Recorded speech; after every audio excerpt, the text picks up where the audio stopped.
가족 신탁을 세대 간 부의 이전, 홍콩이 아주 많이 발전이 되어 있네요. 홍콩이.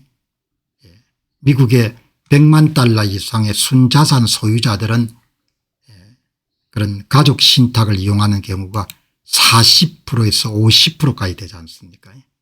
그러니까 유산과 관련된 그런 분규도 적고 그다음에 아들 딸에게 여러분 거금을 물려줘 가지고 아이들 여러분들 좀 뭐 이렇게 힘없게 만들 것도 줄어들고. 그런데 오늘 소개한 것은 홍콩 재벌입니다. 굉장히 똑똑한 사람이죠. 큰 아들이 사업에 별로 흥미가 없는 거. 사업이 고되지 않습니까? 사업이. 다행히 호암 이병철 같은 신부는 이건 회장을 참 잘 뒀죠. 이건 회장에 비해서 그 다음에 아들은 조금 능력이 조금 더 떨어지는 것 같고 이건 회장까지는 창업자 수준을 능가할 정도로 능력이 있었죠. 그런 아들을 둘 가능성이 그렇게 높지가 않지 않습니까? 여기 보시면은 이분이 가족 신탁을 잘 만들어 가지고 2000년 가까이 이름 갈 수 있는 재산을 만들어 놓고 간 겁니다. 홍콩의 부동산 재벌 휴셰펀, 이게 허세훈 우리 단어로 420억 홍콩 달러를 가족 신탁에 넣고 1750년 동안 지속되도록 설계했습니다. 그죠? 홍콩 재벌 허세훈은 2018년 사망하면서 53억 5천만 달러 420억 홍콩 달러의 재산을 남겼습니다. 상속인들이 재산을 탕진한 것을 막기 위해 그런 현명한 결정을 냈습니다. 전 재산을 가족 신탁에 집어넣었습니다. 아들 줄리안 후이를 포함한 15명의 가족 구성원은 수십억 원을 한 번에 받는 대신에 매월 25만 6천만 달러 200만 홍콩 달러의 생활비만 받습니다. 매달 25만 불 25만 원 받으니까 저 같으면 매월 25만 6천 달러를 받아가지고 절반은 미국의 SMH나 FTC ETF를 투자하고 나머지 절반만 여러분들 지출해라 이렇게 나는 만들었겠거든요. 여러분 저 같으면은 이렇게 홍콩 재벌 허세훈 씨처럼 그냥 매월 25만 6천 달러 받아서 그냥 다 닦아 쓰지 말고 자식들한테 미국의 검증받은 섹터별 ETF의 복리 효과를 직접 체험하도록 하기 위해 가지고 매월 25만 6천 달러를 받으면은 그 가운데 50%를 떼내 가지고 미국의 피델리티나 찰스 수왑의 정권 계좌를 만들어서 거기에 투자해라. 그거는 의무다. 이렇게 이야기했을 것 같은데 그까지는 생각을 못 하신 모양이네. 그렇게 여러분들 오늘 이 속도로 원금을 다 쓰려면 1750년이 걸리지만 1750년이 걸려도 다 못 쓰죠.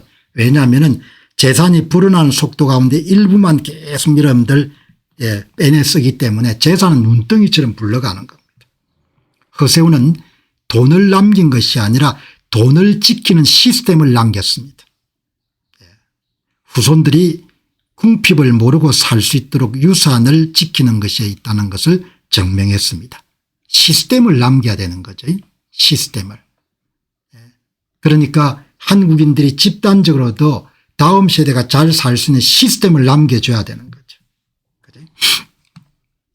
그래서 오늘 이런 아주 세대를 넘는 부의 이전에 홍콩의 모범 사례가 이분입니다.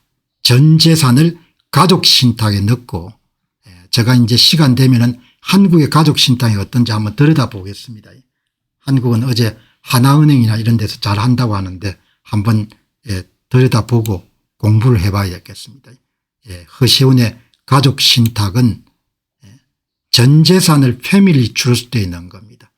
그리고 이것을 취소 불능 가족 신탁에 집어넣었을 겁니다. 후손들이 여러분들 뭐 규정을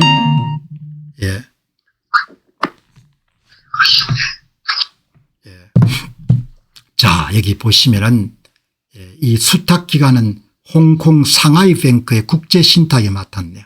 그러면은 보유 자산 가운데 일정 부분의 자산 운용 수수료를 가져가겠죠. 15명이 베니피셜리 수익자가 되는 겁니다. 각 사람한테 매월 3억 정도를 지불하네요. 며느리한테도 돈을 주는 쪽으로 결정했네. 이렇게 여러분들 보시고 원금은 손을 댈 수가 없고 그리고 홍콩 상하이뱅크의 국제신탁부에서 전문 운용으로 투자를 해가지고 재산을 계속 불려나가는 겁니다. 매달 200만 달러 홍콩 달러씩만 지급하면 1750년이 걸려야 원금이 소진되는데 원금보다 불어나는 속도가 훨씬 더 빠를 거니까. 그러니까 뭐 거의 연구된 거죠. 큰아들 줄리안이 사업에 관심이 없으니까 이런 사람에게 재산 맡기면 당대 다 털어먹죠. 사업을 하는 것은 자질이 있으니까 아주 제가 볼 때는 현명한 선택을 한 것 같습니다. 부를 세대를 넘어서 장기에 보존하는 전형적인 성공 사례로 자주 언급되는 것이 이 허세훈 씨가 남긴 가족 신탁입니다. 재산을 주지 않고 생활비만 준다는 원칙입니다. 그런데 생활비만 주지 않고 생활비 가운데 절반 정도는 ETF에 투자해라 그렇게 했으면 훨씬 더 좋았겠죠. 그러니까 자식들한테 아버지가 피땀 흘려서 여러분들 만든 재산을 절반 정도는 재투자를 하고 나머지 절반 정도는 생활비에 써라 이렇게 만들어야 되는 거죠.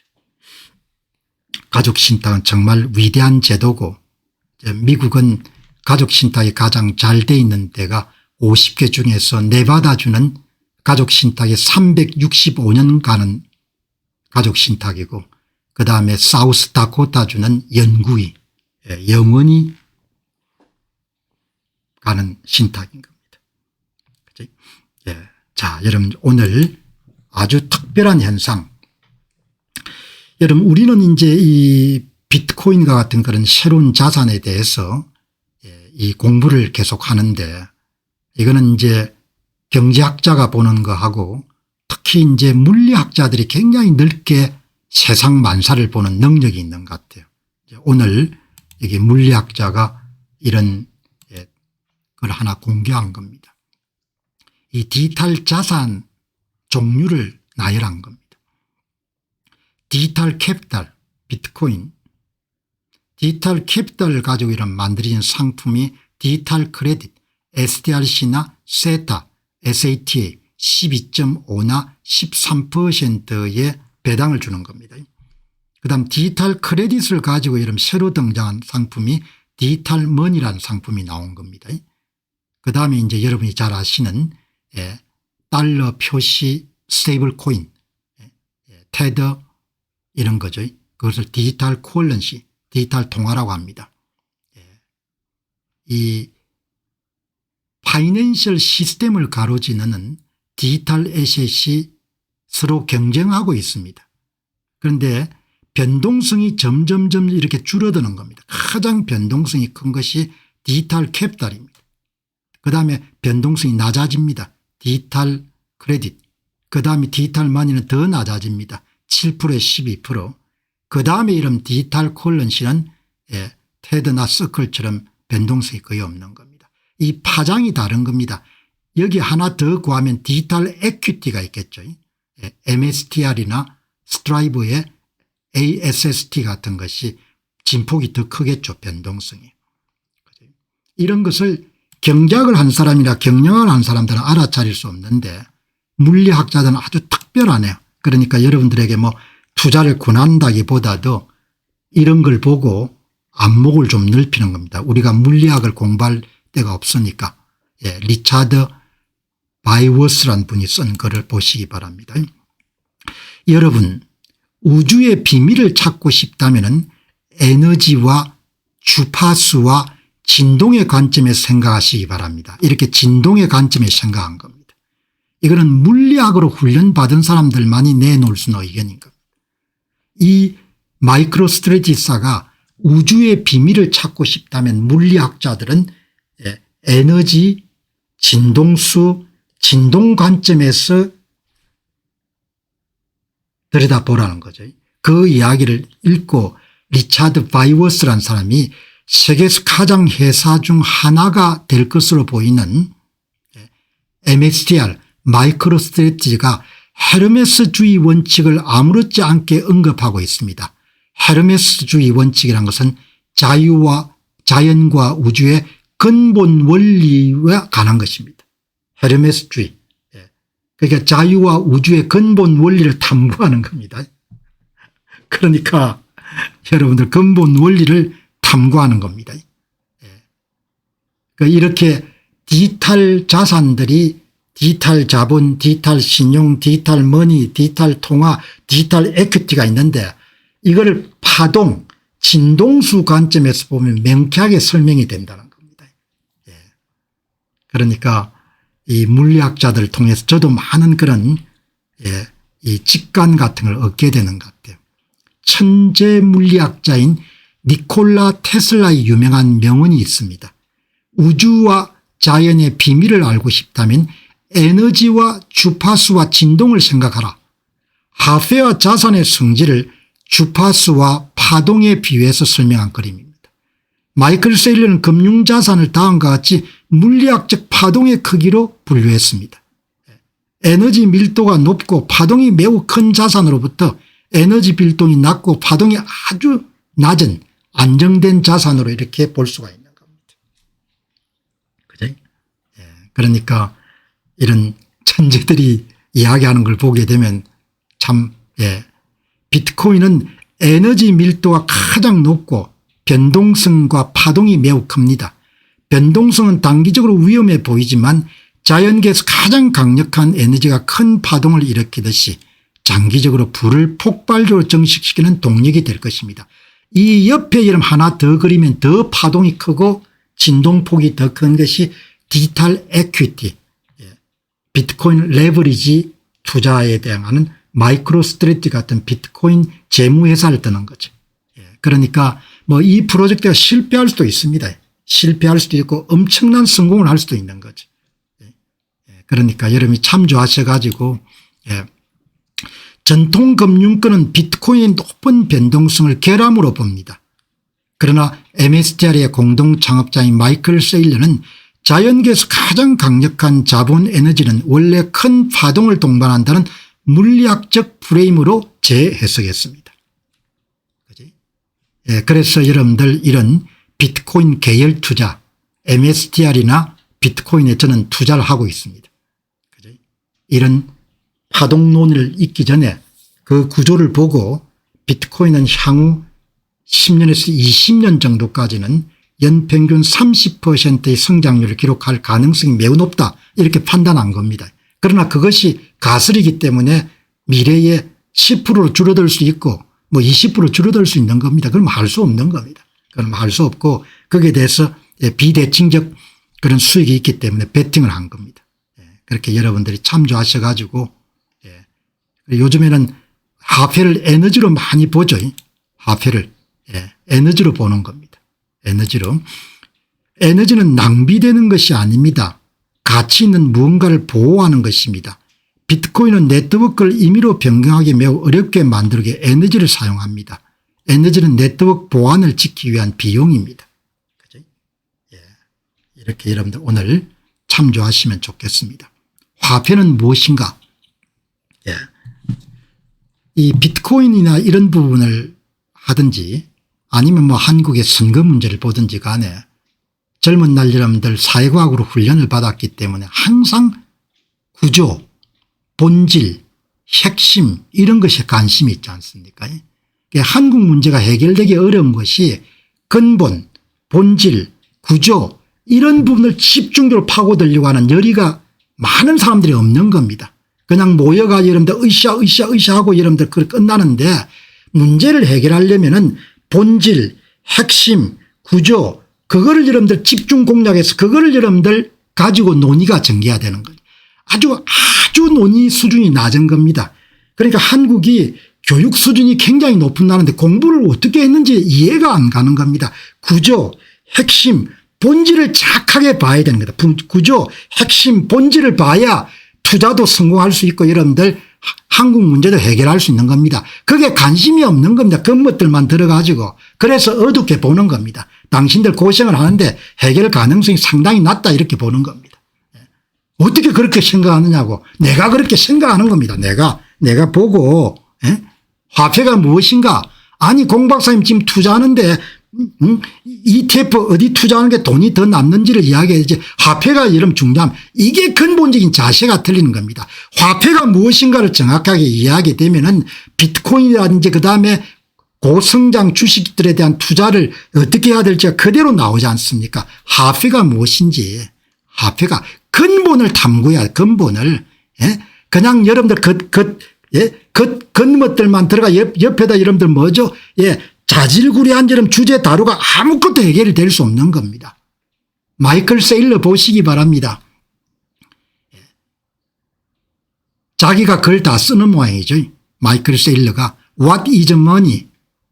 긴 논문을 발표한 겁니다. 여러분 비트코인 투자하시려면 돈 먼저 이해해야 됩니다. 돈은 에너지입니다. 비트코인 디지털 화폐 에너지입니다. What is money? 아니 공 박사님은 공부를 옛날에 젊은 날에 하기도 하고 해놓은 거니까 너무 현학적입니다. 이렇게 생각할 겁니다. 그래서 여러분들 레버리지 ETF 같은 데 투자를 몇십 조를 날리는 겁니다. 이 정부를 믿고 투자했습니다. 공 박사님이 이렇게 이야기하는 겁니다. 기가 찬 거죠. 어느 사람을 믿냐 이야기죠. 얼마나 어리석은 인간입니다. 그래가 몇 억씩을 남기는 겁니다. 레버리지 ETF. 레버리지 ETF 구조가 뭡니까? 투자 기간이 길어지면 길어질수록 돈을 반드시 잃어버릴 수 없는 상품이지 않습니까? 그게 구조지 않습니까? 구조. 마이클 세일러 사기꾼으로 보면 안 됩니다. 어마어마하게 똑똑한 사람입니다. 비트코인 이해하려면 여러분들 돈을 이해해야 됩니다. 마이클 세일러가 세상 사람들을 개화시키기 위해 가지고 계몽시기에서 엄청나게 노력하십니까? 비트코인 투자하기 전에 돈을 먼저 이해해라. 돈 이해 못하면 비트코인 투자하지 말라. 그 이야기입니다. 돈은 에너지고 비트코인은 디지털 화폐 에너지입니다. 긴 논문입니다. 어마어마하게 긴 논문입니다. 어떻게 이런 논문을 막 써내는지 모르겠으면 사업하면서. 왜? 진리가 너희를 자유케 하리라. 진리를 탐구하니까 이런 논문을 써내는 겁니다. 진리를 탐구하니까. 마이클 세일러가 성공할 가능성은 저는 높게 봅니다.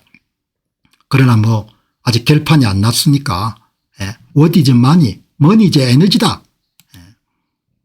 머니가 에너지다 이야기잖아요. 머니가.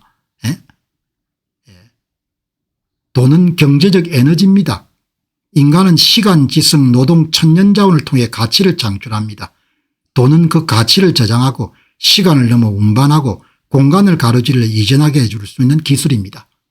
한 문장이지만 엄청난 정인 겁니다. 돈은 가치를 저장할 수 있어야 된다. 거래 비용이 낮게 운송할 수 있어야 된다.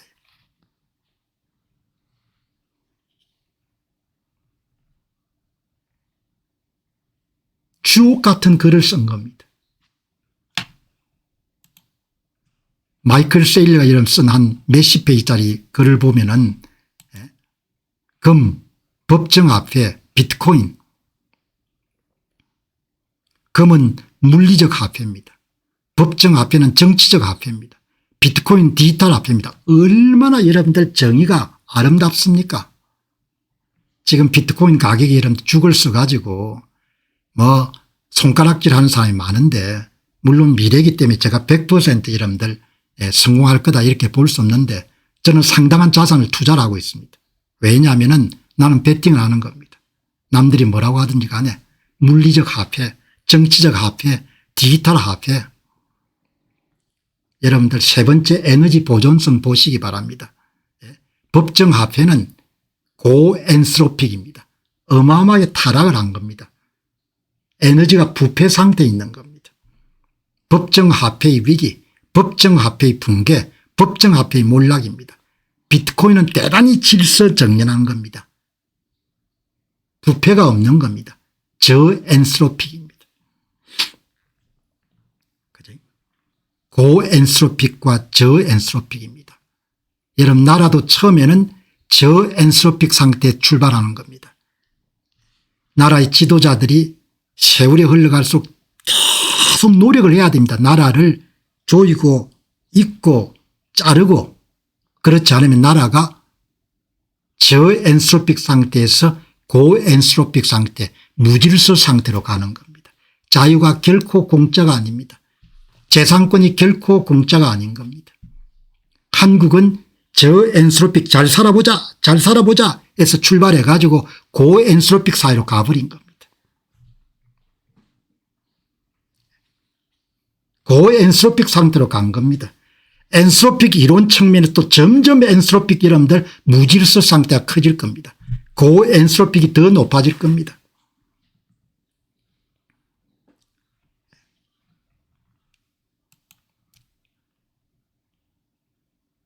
일단 비트코인은 거래 비용이 엄청나게 낮습니다. 그건 대단히 중요한 요건이에요. 시공간 이동성, 신뢰 및 검증, 거래 비용이 낮은 겁니다. 인류 역사는 거래 비용을 줄이기 위한 그런 혁신 역사입니다. 그죠? 예. 대단히 잘 쓴 논문입니다. 어쩌면 이런 논문을 쓸까. 젊은 날 저도 글을 엄청나게 많이 썼지만 이런 글을 보면 참 사람들이 똘똘하다는 생각이 듭니다. 생각이 완전히 정리가 되어 있는 것 같아요. 현업을 뛰면서도 이렇게 이런 몇십 페이지짜리 논문을 쓰는 걸 보니까 정말 이런 똑똑한 사람들입니다. 돈은 인간의 시간과 노동과 지성을 저장하고 시간 공간을 넘어 전송하는 경제적 에너지입니다. 어마어마하게 중요하지 않습니까? 기존의 금은 물리적 마찰과 보관 운송 비용이 높습니다. 무슨 이야기입니까? 예, 거래 비용이 트랜잭션 코스트가 높다는 겁니다. 법정화폐는 인플레이션 권력 게임으로 에너지를 보존하지는 것보다는 고엔트로픽 시스템입니다. 무질서 상태가 심각하다는 거죠. 반면에 비트코인은 최초의 디지털 화폐 에너제틱 네트워크로서 암호학적 소유권과 프로토콜을 통해 에너지를 손실 없이 보존합니다. 에너지를 보존할 수 있고 가치 저장이 가능하고 거래 비용이 현저하게 낮은 거죠. 결국 비트코인은 인류가 화폐에 지불해온 비용과 손실을 최소화하는 화폐 문제의 최종 기술 공학적 솔루션입니다. 이 정도의 결론을 나올 정도는 공부를 얼마나 하고 고민을 얼마나 많이 해야 이런 결론이 나오겠습니까?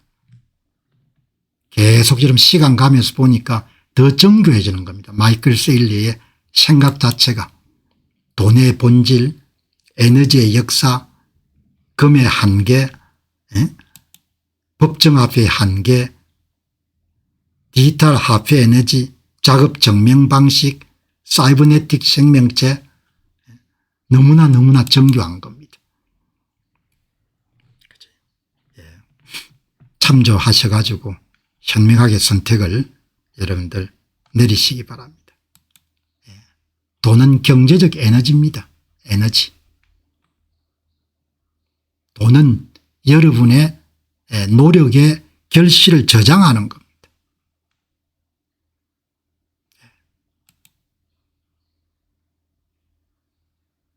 그죠?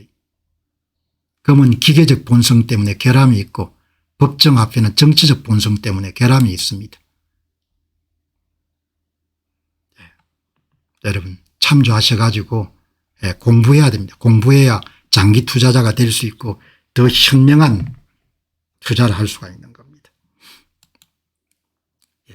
여기 홍콩 신탁을 아까 하다가 홍콩 신탁이 이게 뒤에 좀 잘못 붙었네요. 홍콩 신탁이 막강하네요. 홍콩도 영구 신탁이 가능하네요. 사우스다코타 이런 신탁, 그러니까 홍콩의 신탁 제도가 굉장히 잘 발달되어 있습니다.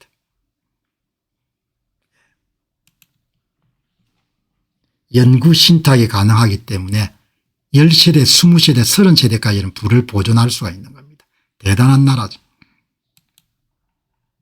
영국이 여러분들 남긴 큰 유산인 거죠.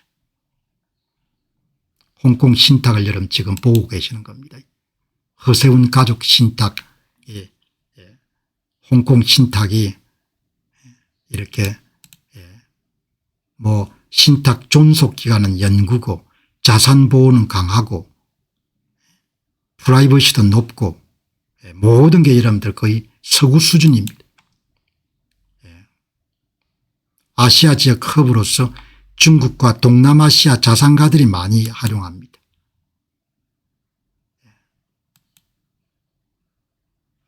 미국에서 가장 유명한 네바다 가족 신탁하고 사우스다코타 가족 신탁이 필적할 정도로 홍콩 신탁이 강력하네요.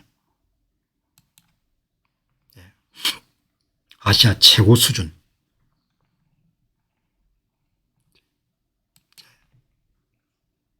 여러분 그냥 ETF 투자는 과학이니까 운용수수료 많이 주고 액티브 펀드 살 필요가 없습니다. 월스트리트저널이 여러분들 액티브 펀드 수익률이 상당히 낮은 걸 오늘 보도를 했네요. 새로운 데이터에 따르면 지난 10년간 미국의 대형주 액티브 펀드 가운데서 패시브 펀드 우리가 사는 운용수수료가 낮은 펀드를 넘어선 것이 13%밖에 안 되는 겁니다. 그러니까 그냥 달러 표시 자산 가운데서 고성장 ETF에 투자하면 그냥 무난한 겁니다. 패시브 그러니까 사람들이 이제 그걸 알고 미국도 2020년까지는 운용수수료가 높은 액티브 펀드가 비중이 높았는데 2020년부터 급격하게 패시브 펀드 운용수수료가 싼 우리가 시장에서 쉽게 살 수 있는 펀드에 대한 수요가 폭발한 겁니다. 그지? 그지? 지금 이제 패시브 펀드 운용수수료가 싼 것이 미국 시장에 한 15조 달러 그다음에 운용수수료가 높은 액티브 펀드가 8조 달러네요. 그러니까 2020년을 기점으로 해가지고 완전히 역전이 된 겁니다.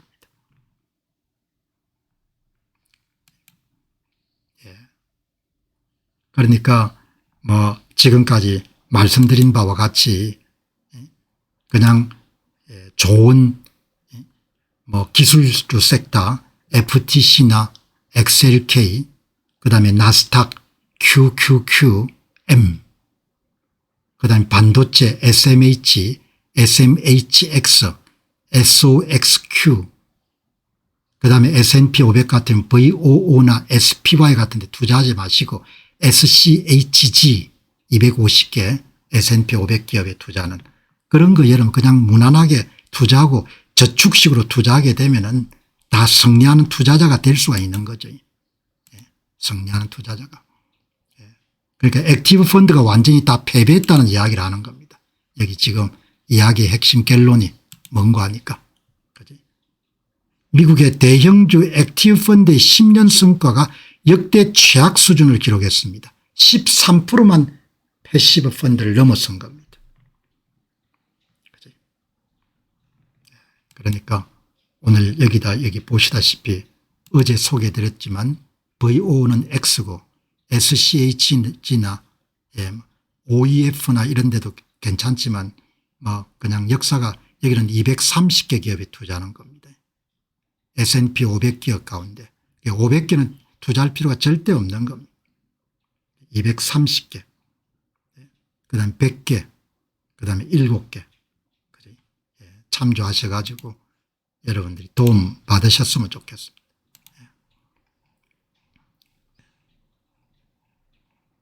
다음에 이제 비트코인이나 이런 걸 투자하거나 미국의 ETF를 장기 투자를 하게 되면 시간 길이가 굉장히 길어지죠. 그리고 투자한 것은 뭐 거의 적립식으로 저축 개념으로 바라보기 때문에 뭐 매일 계정을 들어가 보거나 그런 게 거의 없는 거죠.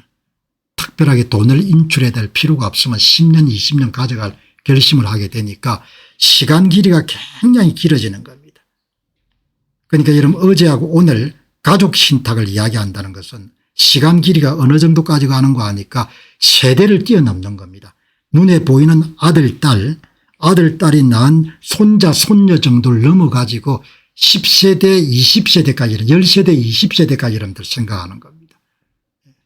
비트코인 투자가 일상화되면은 투자 시간도 굉장히 길어집니다. 뭐 1년 동안에 비트코인 고점 대비 40% 내리고 기술주가 30% 올랐는데 so what 이렇게 이야기하는 겁니다. 1년 아니고 10년 이야기하게 되면은 어떻게 되겠냐 그렇게 보는 겁니다. 한국인들은 특별히 노력해서 시간의 길이를 더 늘릴 필요가 있는 겁니다.